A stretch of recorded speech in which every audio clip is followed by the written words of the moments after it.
Na syempre, ito yung iniiwasan na pag-usapan ng media dahil nga naman, pwede silang matanggal sa trabaho, pwede din silang ipagorgor ni bangag. So, ang meron lang tayo ay si Dean Chase when it comes to pag-expose nitong pagpapabottom. According to Dean, 'di ba? Pagpapabottom ni Marcos Jr. So, lahat ba updated sa issue na 'to? So, balikan lang natin ng konti, no? Okay? November last year, inilabas ni Dean Chase. Ayan, kung makikita ninyo, November 26, sabi niya, abangan ninyo ang pasabog ko.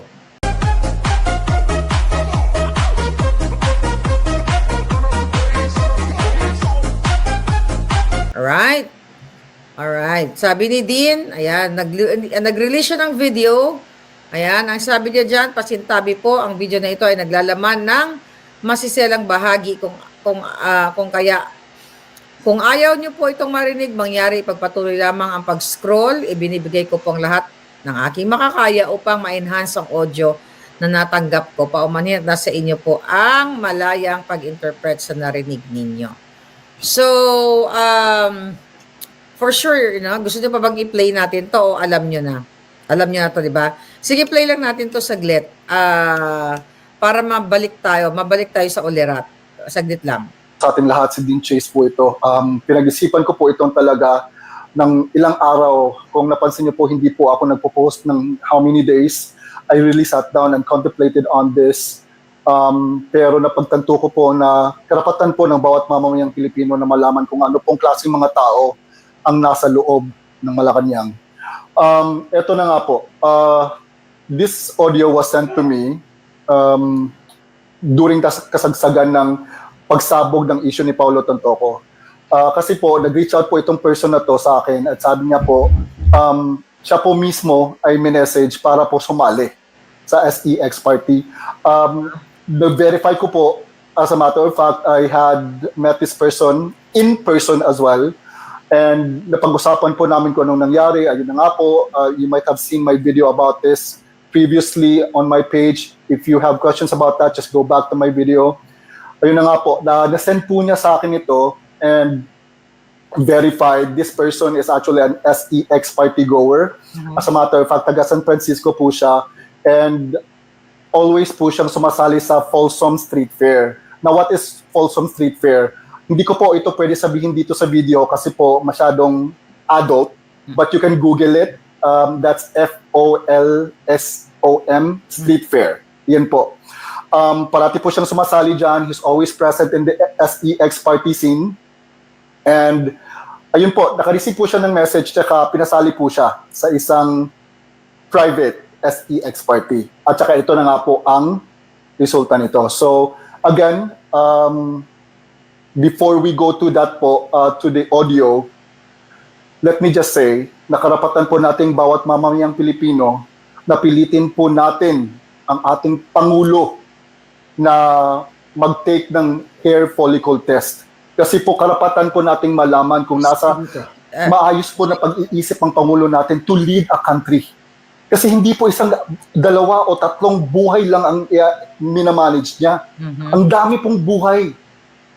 Buong bansa, buhay ng mga mamamayang Pilipino po ang nasa linya nito. Dapat po tayo magalit, dapat po nating pilitin kasi ito po ang only way na malaman natin kung nasa tamang pag-iisip po ang Pangulo natin. Again, this video is up for interpretation and it's totally up to you.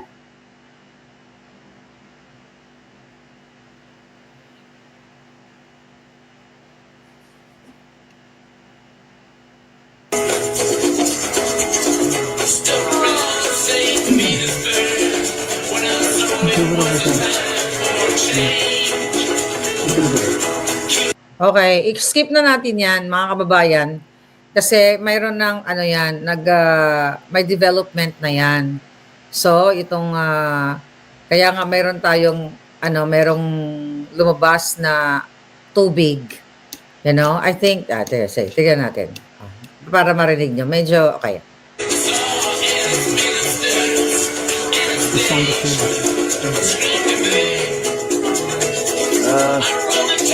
think I can't take this. I think it's too big.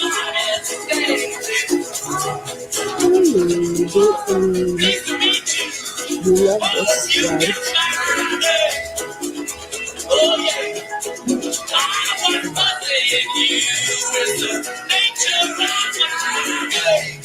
Okay, ayan yung history ng tubig. 'Di ba? Sabi nung ano diyan sa video na according nga kay Dean ay si Bangag yan na I think I can take it kasi it's too big. Masyadong malaki yung kartada, 'di ba? Tapos sabi naman ni Satanas, no ani, 'di ba? Anong sabi ni Satanas? Ulitin natin para bongga. Honey, do it for me. 'Di ba? So nagkaroon na yan ng development. Andiyan na yan ang development, kaya nagkaroon ng tubig. Okay, ayan, may mga sunod-sunod na post si Dean. Ayan, breaking, got in touch with Mr. Tubig. We're trying to figure out the logistics of an interview. Stay tuned. Ayan, tignan mo, may tubig. Matapang na hinaharap ni Dean Chase etong issue na ito simula nung November. Ayan, na-meet niya si Mr. Tubig. Then, ayan, may mga susunod siyang mga videos. Pero hindi na tayo dadako dyan dahil alos sa lahat nyo na na-expose nyo. Kaya sabi ni Dean noong December 23, I challenge you, ayan, tinag niya pa, to sue me. At titignan natin kung saan kayo dadali ng kaso nyo. Tang inumin ninyo. Alright. So ang kaibigan na tinutukoy ni Mr. Tubig this entire time ay si Paulo Tantoco na napakawalang hiya talaga ng pamilyang Bangag, di ba? Nilabas ni Dean na may contact din si Mr. Tubig kay Tantoco at sa iba pang mga politiko na gusto ng serbisyo ni Mr. Tubig. Alright? Sa, gusto ng serbisyo. Alam niyo kung anong serbisyo, di ba? Hanggang sa naging viral na nga. Nakita niyo, 2.4 million views yung unang labas ni Dean at marami pang kinukuha pa yan ng ibang vloggers. So like across social media, millions of viewers. Kaya naman itong si Clarissa Taratara, sabi dito, palasyo na nawagan ng agarang aksyon sa bagong paratang kay Lisa Tanas at Marcos Jr. Sabi niya din, bring it on, you disgusting bitch. Sabi niya ganyan. So anyway, okay. Kakalipat lang namin. Tapos minutusan na naman kayo doon.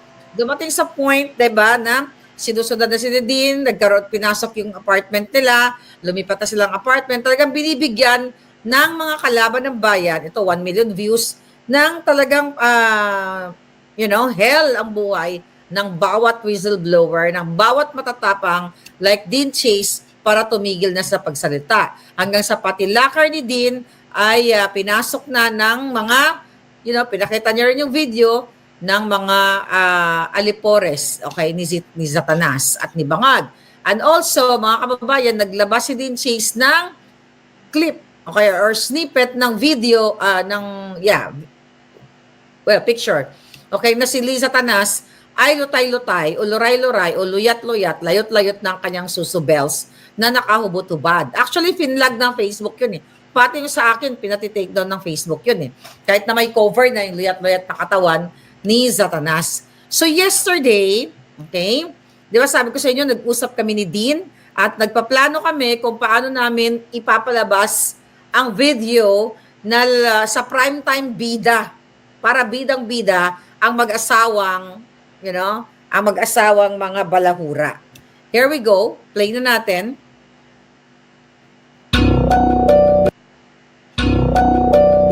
Right off the radar this.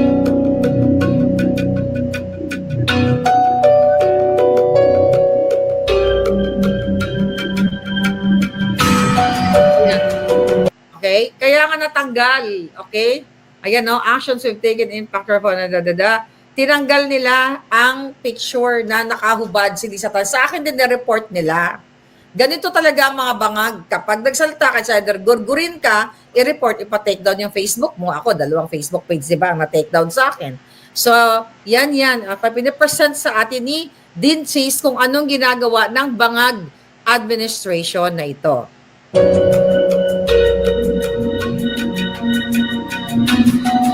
So, nag-appeal si Dean on January 9. Kasi I believe January 3 niya pinost yung hubot-hubad na katawan ni Satanas. Although may cover naman. Kaya lang, nireport pa rin nila. Ayan, nag-appeal siya sa oversight board. Okay?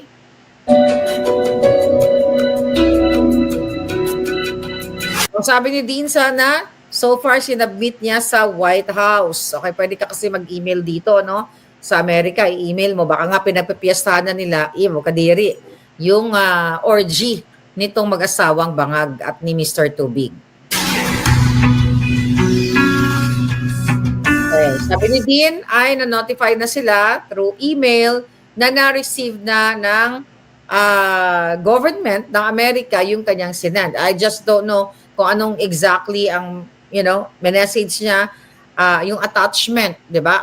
Yung video, yung konteksto na message niya. Pero for sure, pasok ito sa money laundering dahil nga binayaran si Mr. Tubig ng more 40,000 according to his interview na binayaran siya ng 40,000 US dollars, like around 2 point something million, 2.3.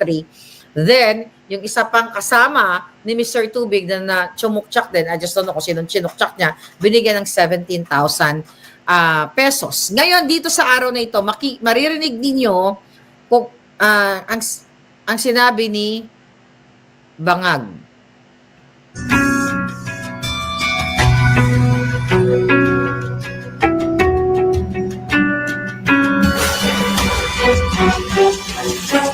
Yan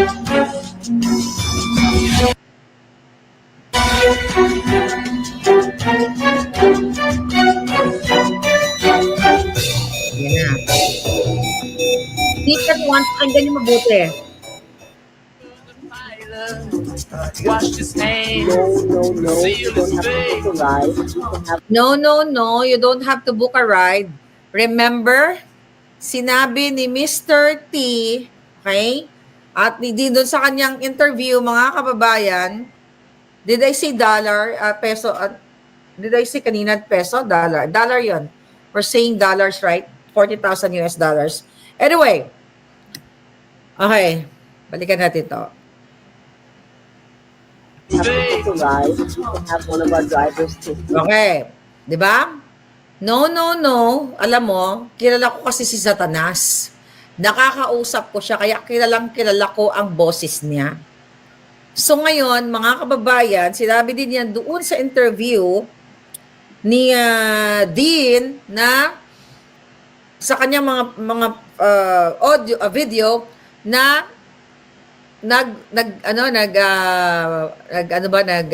panggap na tatawag ng Uber, diba? Nagpanggap o tatawag ng Uber etong si Mr. T. Pero I think yan ang isa sa strategy niya na hawak niya yung phone niya para ma-record itong hubot-hubad na katawan ni Satanas at yung nangyari doon sa loob ng kwarto na yon na kung saan, according nga kay Dean at kay Mr. T, na talagang itong mag-asawang Satanas at Bangag ay gumagamit ng kapangyarihan, pera ng bayan, para magkipagkantutan. Ayan, buong na word yan. Makipagtsuktsakan sa mga ganyang klaseng orgy event na binabayaran nila ang taong na kanilang gustong maka-tsuktsak. Sabi dito, we can have, sabi di ba ni nung lalaki na magbubuk siya ng Uber, sabi ni Satanas dyan, no, we can have one of our drivers take you home. Right, honey? Right, honey? Alam nyo, pag kilala mo yung isang tao, okay, sino sa inyo dyan, yung mga nanonood na kilala si Satanas, yung boses, the way na i-deliver yung boses, the way na magsalita, mare-recognize mo, ma-identify mo kung talagang eto yon. Wala pang video, although, ayan ang mukha ni Satanas, di ba? Pati yung pananalita niya, this is very New York dugyots. No, di ba? Tignan natin. Beat you. Hope you guess my name. Okay, money is not an issue. Alright? Kasi gusto na umuwi ni Mr. Tubig. But what was led you is the nature Just of stay. my We'll have game. fun. Just stay. We'll have fun. And this is very Bangag's voice. Ilang beses ko na nakaharap si Bangag. Alright, personal, hindi lang napapanood. Ilang beses na, and this is very Bangag's voice. Yes, ayan, may datatat, binanggit yung pangalan. Your pay will be as handsome as you. Okay? Ano sabi niya? She called him by his name, had to sleep. Okay, blip it, sabi ni Dean. Mga kababayan, yan yung bago ngayon. Okay? Sabi ko nga kahapon, hindi pa daw pa uploaded sa sa porn site. Sabi ni Kato B. Well, sabi ko nga sa inyo, pinag-usapan na namin, nag-usap kami ni Dean the other day, di ba sabi ko sa inyo, kung paano ito ipa-primetime bida.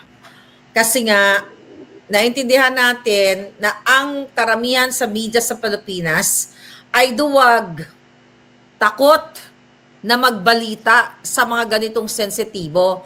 Di ba? Tinatakot na nga si Dean, tinatakot na nga ako, except labas ko na yung sarili ko. Naglabas na ang mga sa Malacanang na kesyo kakasuhan daw si Dean Chase about it sa mga mapanirang video. Mga kababayan, ito ay public interest. Isa ito sa mga grounds na pwedeng matanggal, ma-impeach si Bangag. Diba? Sabi ko sa inyo, dahil sa kaniyang pagkikipagbulian gamit ang pera ng bayan. Dapat managot sila oras. Kaya nga challenge sila ni Dean. Challenge namin sila. Not only sa Chokchak video, even sa Pulburon video. Dahil ako, authenticated ang video ko. Hanggang ngayon, ulitin ko, wala pa rin silang kaso.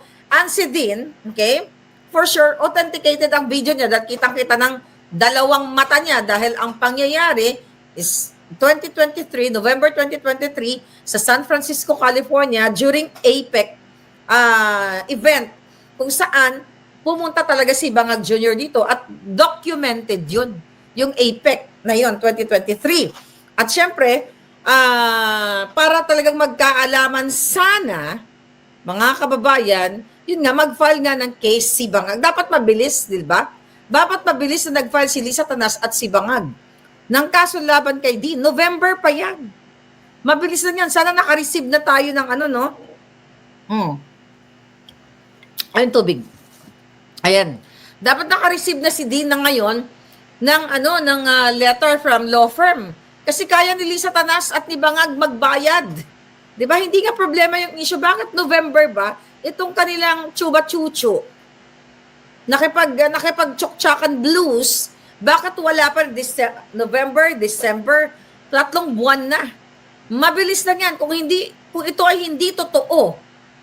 That million na, the same with Pulburon video na nag-viral, million na ang nakakarinig nito sa boses ni Satanas at sa luray na susobels ni Satanas na kung saan, according to Mr. T, kliyente nila itong mag-asawang Bangag sa Tsuktsakan Blues gamit ang pera ng bayan.